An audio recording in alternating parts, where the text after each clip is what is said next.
Estamos de volta com o nosso programa Eclésia, ao vivo aqui pela Rede Século XXI.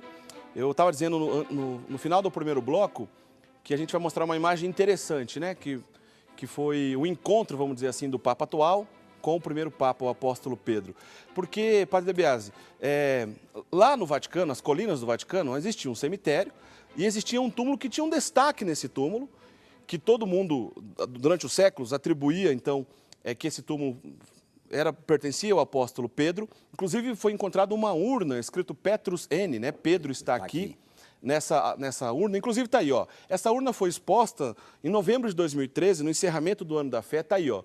A urna com os restos mortais do apóstolo São Pedro. E olha que bonito, ó, o Papa Francisco, então, venerando ali as relíquias do primeiro Papa, e é um encontro bonito, né, o Padre De Biasi, porque o Papa atual, de certa forma, encontrando simbolicamente com o primeiro Papa. 2000 anos de história numa foto não é para qualquer um, né? Nada. E é a consciência clara que o Papa tem de que ele é o sucessor de Pedro. Se sente um servo indigno, e isso está muito claro, mas sabe que sobre ele a continuidade das palavras de Jesus. Tu és Pedro e eu estarei contigo até o fim dos tempos. Essa beleza é incrível, né? E realmente essa relíquia se deduz, a história é mais bem provável, que ali possa ter sido o lugar exatamente em que São Pedro foi morto e se sentindo indigno de ser morto como Jesus. Foi crucificado de cabeça para baixo, né? Então são as relíquias praticamente provadas, históricas de São Pedro. E esse gesto do Papa mostra que o papado é algo querido por Jesus, fundado por Cristo, dos quais Deus, através do tempo, pela inspiração do Espírito Santo e pelo colégio dos apóstolos, escolhe o permanente sucessor agindo na pessoa de Jesus. É bonito isso, né? Bonito, durante e os séculos, é verdade, durante os séculos a Igreja nunca negou a possibilidade real dessas relíquias pertencerem mesmo ao apóstolo Pedro, mas foi no papado de Pio XII que houve um trabalho intenso de escavação, arqueologia, e aí constatou então, e houve lugar de destaque para essas relíquias, mas pela primeira vez ela foi exposta, como a gente viu agora há pouco nessas imagens, em novembro do ano passado, no encerramento do Ano da Fé. Bom, mas Padre Evaristo De Biasi, o assunto também hoje, como a gente disse, a gente está lembrando um ano da renúncia do nosso querido Papa Bento XVI, daqui a pouco a gente vai falar sobre essa aparição pública que ele fez no último sábado agora, mas para o senhor, essa renúncia, o ato muito raro na igreja, não foi o primeiro, mas muito raro, da renúncia de um Papa, o que representa? O que a gente aprendeu com esse ato de Bento XVI? Só isso valeria o programa. Estamos diante de um dos homens mais inteligentes do mundo, reconhecido pela unanimidade da humanidade. A revista Time considera Bento XVI entre os 100 homens mais importantes desse século, pela sua importância histórica. Um dos maiores teólogos da Igreja, tem mais de 600 escritos, mais de 100 obras teológicas, né? E que no seu pequeno papado de 8 anos, né? 8, né? É de 2005 a 2013. Isso, quase 8. Quase 8, né? Isso. Ele, sendo Papa, ele escreveu 3 encíclicas simplesmente fantásticas sobre as 3 virtudes, fé, esperança e caridade. A primeira, tendo como central, Deus é amor. E o que é vivermos o amor cristão? É uma das encíclicas que, para mim, eu tinha até uma certa reserva quando fui Papa, porque eu estava muito ligado com João Paulo II, né? Sei, todos e nós. Tinha contato pessoal, tinha foto por causa do meu trabalho. Sim. E eu dizia, meu Deus, esse Papa muito conservador, mas quando ele escreveu essa encíclica, eu caí. Porque ele começa corrigindo uma deformação que nós temos da ideia de Deus. Que Deus é juiz, é castigador, está de cima, viaja. Não, não, não. Deus é Pai. Infinitamente amoroso, é amor. Depois mostra o amor cristão como o amor que tem Eros, Filhos e Ágape, o amor encarnado, o amor inteiro, o amor de Jesus, o amor espiritual, o amor cristão não é um amor de alma, não é um amor para a eternidade, é um amor de carne, de osso, de vida agora. Eros, na sua sentido, todo ser humano vive o mistério de Deus, né? É um amor que leva amor, é um amor de doação. E depois, a segunda etapa, ele fala sobre o ser de igreja e viver o mandamento do amor. A segunda encíclica sobre a esperança. Isso é, esperança não é uma virtude. A esperança é a alma do cristianismo, é a alma de todo o projeto salvífico, né? É toda a promessa de Deus, é a esperança. E a esperança para nós, mais do que uma virtude, é a pessoa de Jesus. Ele é a nossa esperança, porque ele venceu a morte. E falando sobre nosso horizonte. E a última encíclica dele, realmente revolucionária, que a ciência e o mundo considera que mereceria o Prêmio Nobel de Economia. Caritas in Veritate. Onde ele traça a realidade do homem integral ser sábio, que o mundo de hoje esfacelou, e mostra que o progresso do mundo de hoje evoluiu em dimensões e esqueceu a humanidade, que o homem de hoje está perdido e que o homem jamais se explica ser uma unidade com Deus, consigo, com o irmão e com a criação. Ele desenvolve toda a teologia disso. E além do papado dele, né, meu irmão, o papado dele que escreveu esses 3 livros, que eu espero que todo mundo que ama a igreja tem que ler. A infância de Jesus, o Jesus histórico. Quem era a pessoa de Jesus? O homem carne, o homem que amava, e o Jesus da ressurreição da fé. A renúncia dele. É o maior livro, o maior ensinamento, a maior coerência do maior teólogo da igreja de nossos tempos. Ele viveu na prática o que ele sempre ensinou, que neste mundo, na igreja, nós existimos para servir, termos a vocação de João Batista e não para assumirmos cargos e honras. A renúncia dele é o maior ensinamento, que ainda não foi suficientemente refletido. É um ensinamento para todos nós, que nos agarramos a cargos, que nos agarramos a ideias, que queremos vencer. Não! A igreja de Jesus é igual a Jesus. Anunciar o Pai e a nos fazer o bem no mundo. Somos pobres servidores de Deus. É o maior ensinamento profético, a meu ver, que ainda não foi refletido. A maior maturidade de igreja. E além de todos esses aspectos que o senhor está lembrando, né, nós conversamos sobre isso nos programas passados, o senhor também foi professor de liturgia, também do aspecto liturgia, nós temos um grande homem, né? Um grande homem, de uma fidelidade incrível, anunciando. Esse homem veio no momento mais importante depois da luz do luzeiro, né, que foi João Paulo II, né, que girou pelo mundo e despertou o mundo. Esse homem veio pôr o barco em ordem, veio trazer a clareza doutrinária que nós precisamos num mundo confuso. Tá certo. E bom, e agora no último dia 22, né, no último sábado, no consistório que o Papa Francisco, o primeiro consistório que ele foi criar os novos cardeais, criou 19 cardeais da igreja, né? E, inclusive caiu na festa, na liturgia da Cátedra de São Pedro. Foi escolhido exatamente para isso, né? O que é a festa da Cátedra de São Pedro? Exatamente, é celebrar que sobre a Cátedra de Pedro está a legítima sucessão dos apóstolos, que aí está a vontade de Cristo, que a Cátedra existe para levar o projeto de salvação no atual momento do ponto. Significa nada mais que o primado de Pedro, que é paciente a minha cordeira, mantenha a unidade da igreja e da doutrina. Cátedra, cadeira. Cadeira, e que essa cadeira, vamos dizer assim, tem uma espécie de outras cadeirinhas espalhadas pelo mundo com cada bispo, e por isso... Com cada bispo, e depois vai com os padres, vai com a leigo até a igreja, até o leigo também participa, né? Nós participamos, porém, sob o primado de Pedro. Bom, e esse importante evento, né, 19 cardeais sendo criados, inclusive um brasileiro, né, Dom Orani, arcebispo do Rio de Janeiro, metropolitano do Rio de Janeiro. Mas, para surpresa de todo mundo, lá estava ele, na primeira aparição pública depois de um ano praticamente. Inclusive, a gente tem um VT, a gente vai assistir agora, você que não acompanhou. Acompanhe conosco como foi esse evento, então. Vamos assistir. Houve um convidado inesperado nesse consistório. Bento XVI participou de sua primeira cerimônia pública como Papa Emérito, sentado na primeira fila na Basílica de São Pedro. Vestindo seu casaco branco, ele se destacou entre tantos cardeais em vermelho. O Papa Francisco chegou poucos minutos depois. Quebrando o protocolo, ele caminhou até Bento XVI e o abraçou. Pietro Parolin, secretário de Estado e que também está entre os 19 novos cardeais, também cumprimentou o Papa Emérito. Com a mesma afeição e reverência, nós agradecemos ao nosso Papa Emérito, Sua Santidade Bento XVI. Nós estamos felizes com sua presença conosco. Em seu discurso, o Papa destacou o que a Igreja espera e precisa dos novos cardeais. A Igreja precisa de sua coragem em proclamar o Evangelho todo o tempo, para dar testemunho da verdade. A Igreja precisa de sua compaixão, especialmente nesta hora de dor e sofrimento para tantos países pelo mundo. Ele também falou sobre aqueles que são perseguidos e discriminados por causa de suas crenças religiosas. A igreja precisa de nós para rezar por eles. Só assim, eles poderão ser firmes em sua fé e capazes de responder ao mal com o bem.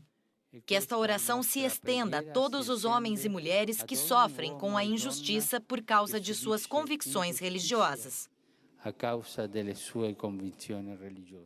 Como a Igreja Católica celebra a festa do Dia da Cátedra de São Pedro, a Basílica estava de acordo com a data. A Cátedra de São Pedro, desenhada séculos atrás por Bernini, foi cercada por velas. E a imagem de São Pedro estava no meio da Basílica, com as vestimentas de um Papa. No fim, o Papa Francisco primeiramente agradeceu pela participação de Bento XVI e então foi até a imagem de São Pedro e rezou por alguns minutos. Tá aí, né? Muito bonito. Bonito. Papa Evaristo, Padre Evaristo, já chamando de senhor de Papa, ó. Padre Evaristo, esse evento, então, que reuniu dois papas, o Papa atual e o Papa Emérito, um evento histórico. Histórico. Que ensinamento, que beleza, que encanto, que apaixonamento pela nossa igreja, não é?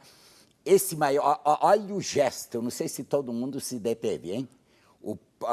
Essa mente lúcida, que praticamente vem desde o Vaticano II dirigindo, sendo um Papa que costurou a maioria dos documentos de João Paulo II. Todos, esse Papa, e mesmo documentos dos primeiros de Papa Francisco, ele deu a ideia. E eu tenho certeza que os dois conversam permanentemente. Certamente. Né? Há poucos dias foi visto o Papa Francisco, olha que coisa bonita, né? Saía do refeitório, pegou um saquinho, pôs dentro 3, 4 pastéis. E aonde que tu vai? Vou levar para o meu para o Bento XVI. Que tá? bonito. Bonito, é a coisa mais linda histórica que eu tenho. Depois de 800 anos, o profetismo, essa mente lúcida do mundo, que nunca ensinou tanto, a não ser com a sua renúncia. Está na hora de a gente descobrir o que isso significa para mim, para você e para nós. Na igreja, o que é sermos igreja? Ele assinou com sua vida o que ele sempre ensinou como teólogo. Né? Mas, em segundo lugar, o gesto dele de humildade. Olha a grandeza desse Papa. Na hora que ele chegou para o Papa Francisco, tirou o solidéu. Você viu o gesto? Nós temos essa imagem, inclusive. Olha, vou mostrar a produção. Mostre aí para vocês pra gente? verem a grandeza. Olha lá, ó. Olha ali, ó. Ele tirou o solidéu, né? Que é aquele, Exato. uma espécie de... Aquele pequeno barretezinho que ele usa na cabeça. Isso. Ó, tem na mão lá, ó. Tirou o solidéu e chegou e colocou e disse, eu sou teu servo. Essas imagens a gente aproveitou fala. do blog Clique Vaticano, então deu para ver certinho. O Papa Emérito tirando o solidéu, cumprimentando com respeito, humildade. O Papa verdadeiro. Eu agora sou teu servo, estou a teu serviço. E é tudo que o senhor disse agora há pouco, de deixar claro desse desapego, né, pelo poder, está bem claro nessa foto. E do gesto belíssimo dessa atitude do Papa Francisco, permitir que o Bento XVI ficasse bem pertinho dele, num mundo em que rejeita os idosos, que põe nos asilos os pais, para mostrar que o tesouro de gratidão por aqueles que nos gestaram, por aqueles que nos educaram, que deram o melhor de vida, na nossa pátria, agora vamos tomar a lição e aprender e aplicá-la na prática, na pátria, nos homens e mulheres que fizeram nossa pátria e que estão nos alisos, nas ruas, na idade avançada, sem apoio e sem justiça, está na hora dos responsáveis que têm, em nome de Deus, também a autoridade de governar, de não esquecer daqueles que nos deram a vida. É verdade. É esse o ensinamento, é essa a revolução. Nós temos, se fala muito mais com gesto do que com palavras. Palavras todo mundo pode dizer. O demônio sabe melhor que todo mundo que Deus existe e não discute. Só que o demônio é demônio. O que caracteriza o cristão é os seus gestos, a sua vida. E o Papa Francisco mostra esta verdade.